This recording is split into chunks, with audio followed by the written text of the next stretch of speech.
안녕하세요. 미드어슨 가족 여러분. 지난 한 주가도 정말 고생 많으셨습니다. 수고하셨습니다. 오늘 하루는 하나님의 은혜 가운데 푹 쉬실 수 있었으면 좋겠습니다. 우리 사도신경 하심으로 6월 26일 토요일 새벽 예배를 시작하도록 하겠습니다. 전능하사 천지를 만드신 하나님 아버지를 내가 믿사오며 그 외아들 우리 주 예수 그리스도를 믿사오니 이는 성령으로 잉태하사 동정녀 마리아에게 나시고 본디오 빌라도에게 고난을 받으사 십자가에 못 박혀 죽으시고 장사한 지 사흘 만에 죽은 자 가운데서 다시 살아나시며 하늘에 오르사 전능하신 하나님 우편에 앉아 계시다가 저희로서 산 자와 죽은 자를 심판하러 오시리라. 성령을 믿사오며 거룩한 공회와 성도가 서로 교통하는 것과 죄를 사하여 주시는 것과 몸이 다시 사는 것과 영원히 사는 것을 믿사옵나이다. 아멘. 찬송가 516장 함께 찬양하시겠습니다. 통합으로는 265장입니다. 찬송가 516장입니다. 옳은 길 따르라 의의 길을. 찬송가 516장 함께 찬양하시겠습니다.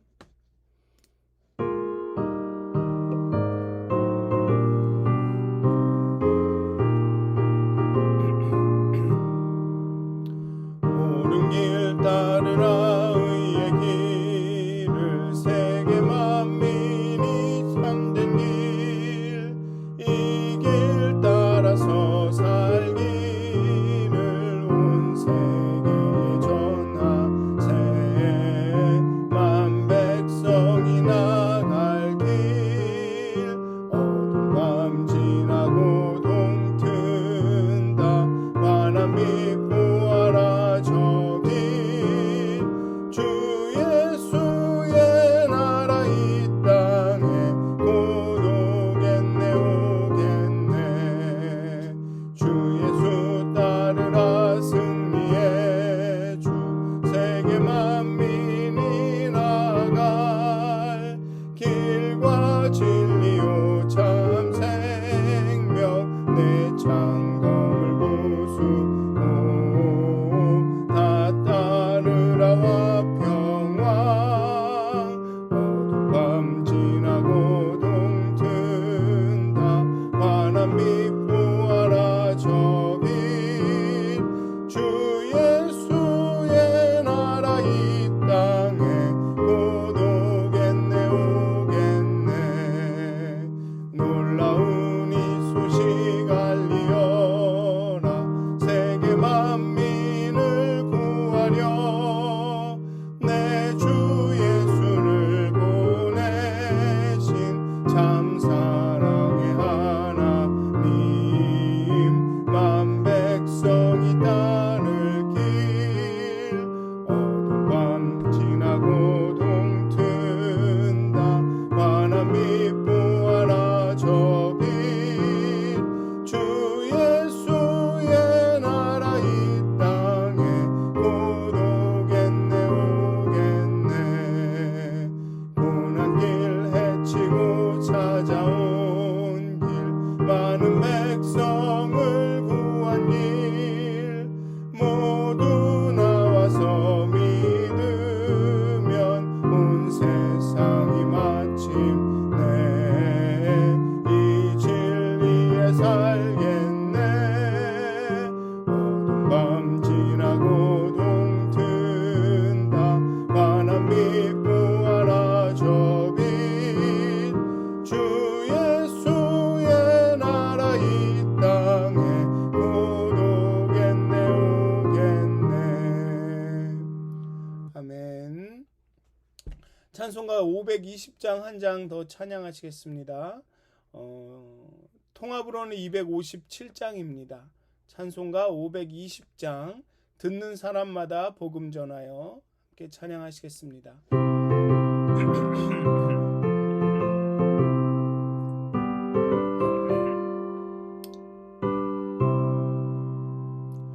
듣는 사람마다 복음 전하여 복스러운 소식 두루 퍼치세. 모든 사람에게 전할 소식은 어느 누구나 오라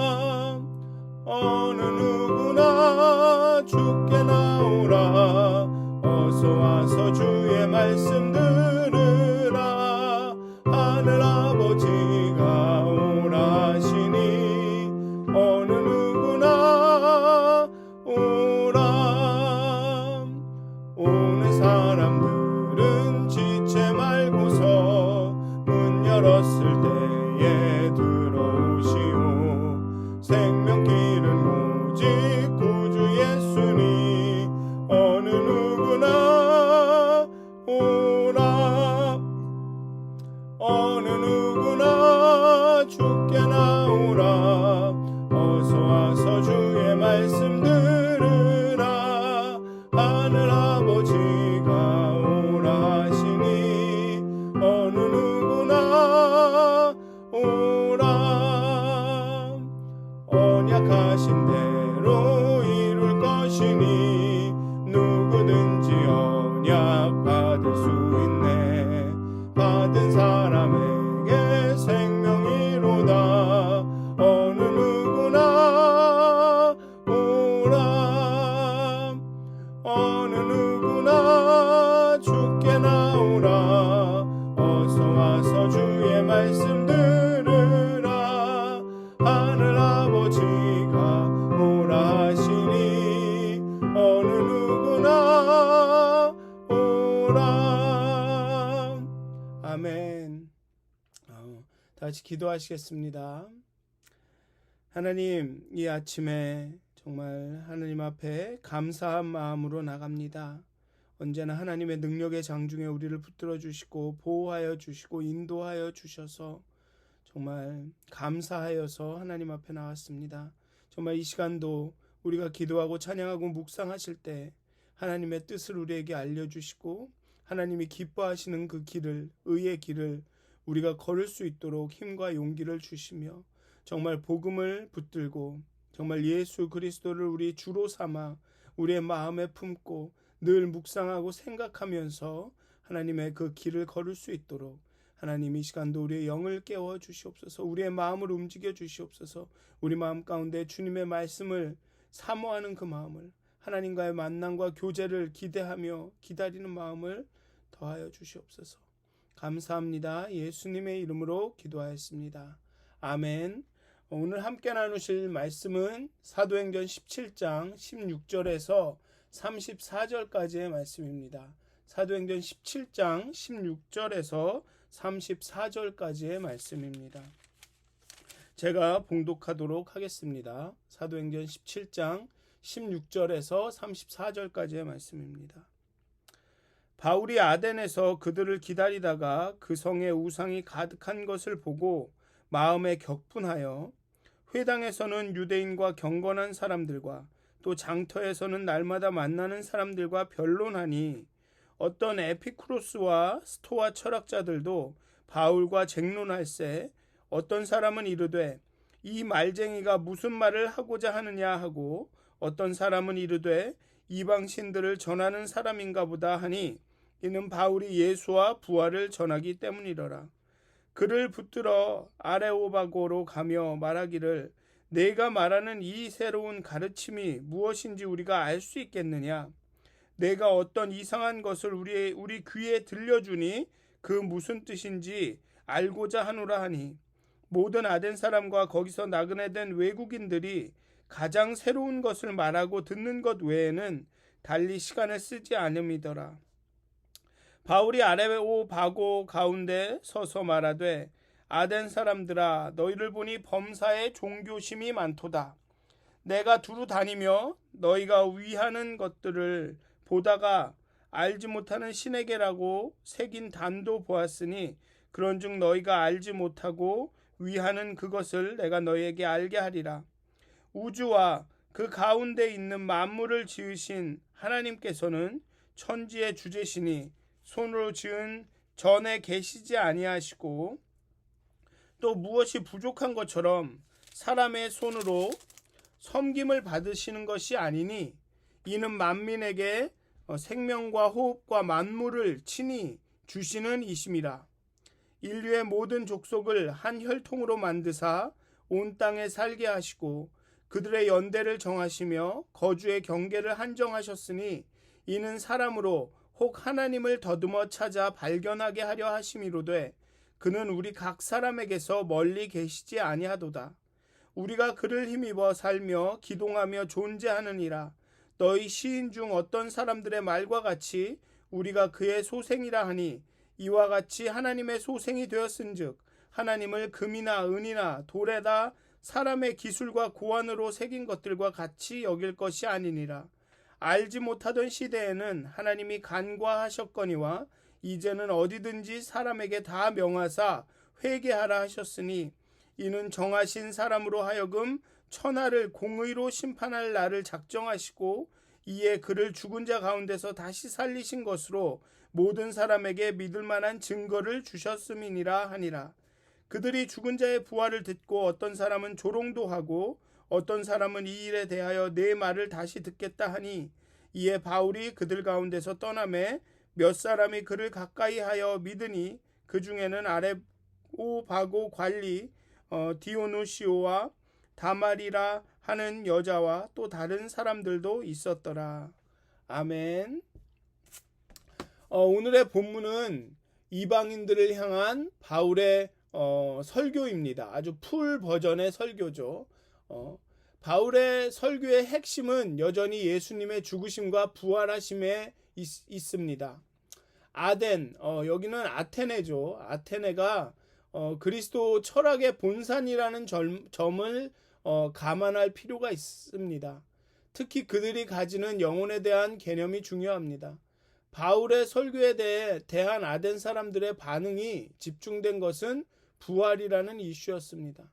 아덴 사람들은 부활을 한 번도 접해보지 않았습니다. 그들은 죽은 사람의 영혼이 지하세계로 내려가고 다시는 돌아올 수 없다고 생각했습니다. 어쨌든 이 본문은 타 문화권의 선교에 있어서 어떻게 복음을 효과적으로 전달할 수 있을지에 대한 좋은 모델입니다. 왜냐하면 바울은 그 설교에서 구약의 말씀이라든가 아니면은 메시아라든가 이런 그 유대인들에게 익숙한 단어들을 사용하지 않습니다. 즉 이방 문화권, 타 문화권에 맞는 그 합당한 그런 언어들과 방식들로 선교를 하죠. 베레아에서의 박해를 피해 바울 먼저 베레아를 빠져나와 아덴에 왔습니다. 그리고 사람을 시켜서 실라와 디모데를 아덴으로 보내달라는 부탁을 합니다. 그리고 아덴에서 그들을 기다리면서 이제 복음을 전하게 됩니다. 암울한 아덴의 영적 상황에 바울은 근심이 많고 슬퍼하기까지 했습니다. 여기서 보면 아덴에서 그들을 기다리다가 그 성에 우상이 가득한 것을 보고 마음에 격분했다라고 표현되어 있습니다. 격분하였다고 번역이 되었는데 이것은 그저 감정적으로 분노한 것이 아니라 감정적으로 분노하고 막 미워하고 막 싫어하고 이랬다는 것이 아니라 그의 영혼이 분노했다. 그의 영혼이 자극이 되었다.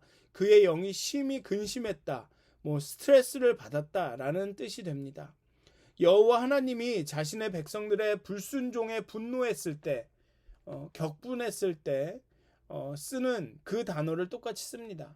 질투하시는 하나님이 자신의 백성들이 다른 신에게 영광과 존귀를 돌리는 모습을 봤을 때의 그 분노, 그 화, 그것을 바울의 영이 느낀 것입니다.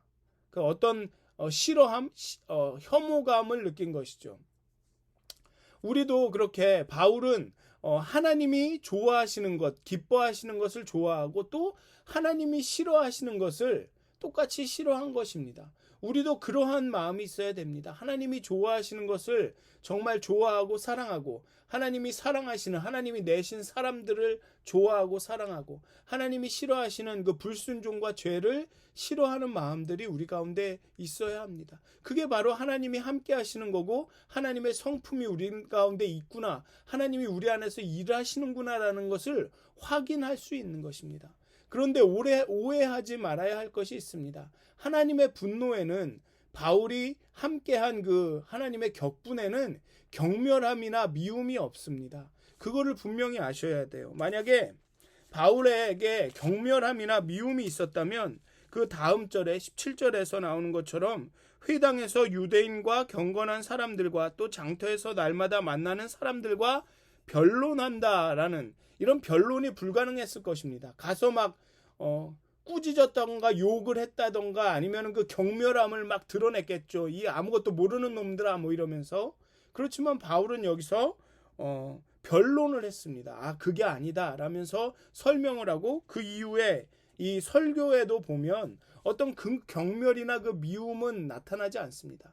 그런데 우리는 자칫 이렇게 거룩한 분노다라고 하면서 우리의 그 거룩한 분노, 잘못한 사람에 대한 당연한 분노다라고 생각을 하지만 그 안에는 그냥 옳지 않은 것에 대한 어떤 싫어함이라기보다는 그 안에는 경멸과 미움과 어떤 쓴뿌리들, 그런 비러니스가 같이 있는 거죠.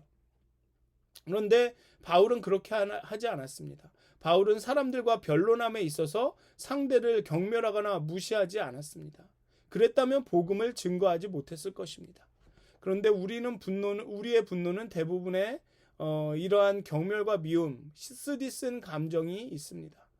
바울은 복음 전파라는 하나님만이 온전히 높임을 받으셔야 한다는 사명과 목적에 정말로 사로잡혀 있었기 때문에 경멸과 미움이 없이도 격분하고 복음을 전파할 수 있었습니다. 이러한 거룩한 분노는 복음을 전하는 열정으로 이어져서 사람들과 변론합니다. 이 사람들이 이렇게 우상을 섬기는구나. 너무 안 됐다. 너무 이렇게 스트레스가 된다. 그러니 더 열심히 이 사람들을 깨우쳐 줘야겠다라는 그런 마음으로 바뀌었다라는 것이죠. 즉 여기서 변론했다라는 얘기는 앞에서 이야기했던 것처럼 어저께 이야기했던 것처럼 잘 풀어서 설명했다라는 뜻입니다. 물론 논리적인 언쟁이 있었을 수도 있겠죠. 특히 에피크로스 학파와 스토아 학파의 철학자들과 논쟁을 했습니다. 이 두 학파의 특징을 한마디로 딱 정의한다는 게 그렇게 쉬운 일이 아니지만 이 신에 대해서 이야기를 해보면 에피크로스 학파는 신의 존재를 믿기는 믿었지만 그 신이 세상과 인생에 관심이 없다고 생각했습니다. 그리고 스토아 학파는 좀 더 범신론에 가까워서 우주, 세계, 자연 법칙 그 자체가 신이다 라고 믿었습니다. 그렇기 때문에 스토아 학파들은 아테네의 많은 그 갖가지 신전들을 인정을 한 거죠. 우주 전체가 세계가 다 자연 법칙이 신이기 때문에 그 일일이 각각 모든 걸 다 섬길 수도 있다 이렇게 생각을 했습니다. 그래서 바울의 가르침은 이들의 자연관, 우주관, 신관들과는 달랐습니다. 예수와 부활을 이야기했습니다. 특히 부활이라는 것이 이들의 관심을 끌었습니다. 앞에서 말씀드렸듯이 아테네 사람들은 죽은 사람들은 다시 그 지하 세계에서 올라올 수 없다고 믿었기 때문에 그리고 바울을 말쟁이라고 표현한 것은 말만 잘하는 사람이다라는 비아냥이 있었을 수도 있고 말을 도대체 못 알아듣겠다라는 표현일 수도 있습니다. 어쨌든 아테네 사람들과 거기에 거하던 사람들은 새로운 사상과 새로운 종교에 관심이 많았습니다. 알고자 하는 호기심이 많았던 것 같습니다. 그래서 이 새로운 가르침이 무엇이냐? 우리가 알 수 있겠느냐며 바울에게 더 많이 알려줄 것을 요청합니다. 그리고 바울은 너희를 보니 범사에 종교심이 많도다라고 말합니다. 영적인 것을 사모하고 자기보다 큰 의미를 갈구하는 마음이 있다라는 것을 발견합니다. 어떠한 그런 영적인 갈급함이 아덴 사람들에게 있구나라는 것을 발견합니다. 그런데 문제는 무엇이냐 하면 그것이 무엇인지 모르기 때문에 그렇습니다. 자기들이 갈급해하고 나보다 더 크고 더 높고 나보다 더 큰 의미를 그런 찾으려는 마음은 있지만 그것이 무엇인지 모르기 때문에 알지 못하는 신에게라고 새긴 단을 만들고 제사까지 드립니다. 그게 누구이든지 그게 무엇이든지 간에 우리보다 큰 영적 존재가 있다면 난 다 예배한다. 난 다 제사한다라는 것입니다. 영적인 그런 갈급함은 있으나 그 갈급함을 채워줄 자가 누구인지 모르기 때문에 이러한 행동이 나오는 것이죠. 요즘 그 사람들의 말을 들어보면 나는 종교적이지는 않지만 나는 영적이다라고 말하는 사람들이 있습니다. 그런 기성 종교들 어떤 그런 교단 종교나 뭐 이런 그 제도적인 종교는 나는 신뢰하지 않지만 나는 무엇인가 영적인 것을 찾고 있다. 나보다 더 이상인 어떤 의미를 찾고 있다. 이렇게 말하는 사람들이 많다라는 것입니다. 그런 사람들이 어쩌면 이런 아테네의 사람들과 같은 것이죠. 뭔가 영적인 갈급함은 있으나 그것을 채워줄 진짜 그 무언가를 만나지 못했다라는 것이죠. 어쩌면 지금 이 선교와 복음을 전할 수 있는 정말 적절한 타임인지도 모르겠습니다. 그러나 문제는 지금 제도적인 교회들이 기존 교회가 그들에게 그러한 그 갈급함을 채워줄 그 진짜를 전달하기에는 지금까지의 모습이 너무나도 좋지 않았다는 것이죠. 어쨌든 먼저 바울은 이제 이러한 사람들에게 설교를 합니다. 먼저 바울은 하나님이 천재의 주제시라고 만물을 창조하시고 다스리시는 분임을 강조합니다. 만인에게 생명과 호흡과 만물을 친히 주시는 이시라고 전합니다. 이는 스토아 학파가 우주가 세계가 자연 법칙이 신이라는 생각에 도전을 하게 되는 것입니다. 우주와 세계는 하나님의 창조물이고 만물의 주제로서 하나님이 그분을 다스리시까 그 만물을 다스리신다. 자연 법칙을 다스리신다라는 말입니다. 즉 어떤 개별적이고 객체의 신이 존재하는 것이 아니라 자연과 자연 법칙, 우주와 세계가 신이다라는 그런 스토아 학파의 생각을 바꾸려는 것이죠. 그것을 언급하고 지적하는 것입니다. 자연 법칙, 자연, 우주, 세계를 통하여 하나님은 더듬어 찾을 수 있는 분이다. 그 배후에는 하나님이 계시고 그 하나님이 모든 것을 주관하고 계신다라고 말하는 것입니다. 그렇게 자연과 자연 법칙과 우주와 세계는 하나님을 발견하게 되는 통로다 이렇게 말하고 있습니다. 그리고 하나님이 우리 각 사람에게서 멀지 않다, 가까이 계시다라고 말함으로써 우리가 그를 힘입어 살며 기동하며 존재한다고 말함으로써 에피쿠로스 학파가 하나님은 세계에서 멀고 세계와 인류에 관심이 없으시다라는 생각을 도전합니다. 바울은 우리 하나님의 소생이라 자손이라고 말합니다. 어떤 아비가 자신의 자손에게 관심이 없겠습니까? 하나님은 금이나 은이나 돌에다 사람이 새겨 아무 감정도 없고 아무것도 할 수 없는 그런 하나님이 아닙니다 라고 말합니다. 우리가 어떻게든 상관없다 간과하시는 분이 아니라 정말 우리를 관심하시고 돌보시고 우리가 잘못했을 때는 화내시기도 하고 또 돌아오라고 회유하시기도 하는 그런 분이라고 말하고 있습니다. 그렇기 때문에 이제는 회개하고 돌아오라고 말씀하고 있는 것입니다. 바울이 아덴 사람들에게 하나님께서 너희들을 간과하고 아무 관심이 없는 것처럼 너희들이 생각했으나 이제는 하나님이 너에게 관심이 있고 너희들이 올바르게 살기를 원하기 때문에 회개하고 돌아오라라고 말씀합니다. 그렇게 아덴 사람들을 부르고 계시는 분이고 또 심판하시는 분이다라고 바울은 이야기합니다. 즉 우리가 올바로 살아가는 것에 대해서 관심이 있으신 분이다라고 그렇게 아덴 사람들에게 말씀을 전합니다. 그리고 예수 그리스도의 죽음과 부활을 통해서 이 하나님이 자신을 밝히 드러내셨다. 그래 이것이 예수님의 죽음과 부활이 하나님이 지금 만물을 주재하시고 다스리시고 또 하나님이 이 세상과 인류에 관심이 있으시다라는 사실에 대한 증거다라고 이렇게 이야기합니다. 이것이 바울의 설교의 핵심이었습니다. 그리고 이 말씀에 어떤 이는 조롱하기도 하고 어떤 이는 말씀을 듣고 더 듣기 원하여 믿고 제자가 됩니다.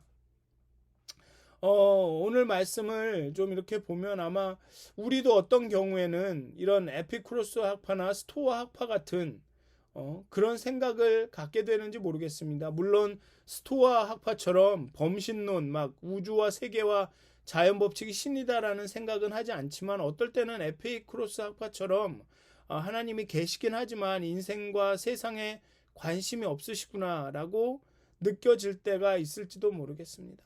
하지만 오늘의 바울의 설교를 통해서 하나님은 만물을 다스리시고 주관하시고 정말 만물에 대해서 케어하시고 정말 아끼시고 옳은 길로 인도하시기를 원하시는 그런 분이시라는 것을 다시 한번 깨달으셨으면 좋겠습니다. 정말 이 아덴 사람들처럼 알지 못하는 신에게 이렇게 제사를 드리는 것처럼 그런 것이 아니라 하나님이 누구신지, 하나님이 어떠한 분이신지, 하나님이 주관하시고 다스리시고 통치하신다라는 것을 좀 다시 한번 이렇게 깊이 오늘 하루 깨달으시면서 생각하시면서 정말 하나님의 그 주권 가운데 하나님의 주관하심을 신뢰하면서 오늘 일어나시는, 오늘 경험하시는, 겪게 되시는 모든 일들 가운데 하나님이 계시다, 하나님이 주관하시다라는 것을 다시 한번 생각하시면서 기억하시면서 오늘 하루를 살아가시기를 주님의 이름으로 축원드립니다. 기도하시겠습니다. 사랑의 하나님, 은혜의 하나님, 이 땅을 통치하시고 다스리시는 하나님, 만유의 주제가 되시는 하나님, 정말 하나님의 그 주관하시는 앞에 우리의 삶을 드립니다. 때로는 하나님이 우리와 관심이 없으시다, 하나님께서 우리와 멀리 계시다 느낄 때가 있는데, 하나님 정말 우리 가운데 내주하시는, 우리와 함께 살아가시는, 우리의 삶을 다스리시고 통치하시는 하나님을 경험하게 되기를 원합니다. 하나님, 우리에게 믿음을 주시고 하나님을 볼 수 있는 눈을 허락하셔서 오늘 지금 이 시간 우리와 함께 하시고 일하시고 우리를 위해 싸우시는 하나님을 경험하게 하여 주시옵소서. 그리고 하나님의 그 인도하심과 주권하에 우리의 삶을 드리는 용기를 우리에게 허락하여 주시옵소서. 감사합니다. 예수님의 이름으로 기도하였습니다. 아멘. 하늘에 계신 우리 아버지여, 이름이 거룩히 여김을 받으시오며 나라가 임하옵시며 뜻이 하늘에서 이루어진 것 같이 땅에서도 이루어지이다. 오늘날 우리에게 일용할 양식을 주옵시고 우리가 우리에게 죄진 자를 사여 준 것 같이 우리의 죄를 사여 주옵시고 우리를 시험에 들게 하지 마옵시고 다만 악에서 구하옵소서. 나라와 권세와 영광이 아버지께 영원히 싸움나이다. 아멘. 평안한 하루 되시길 기도합니다.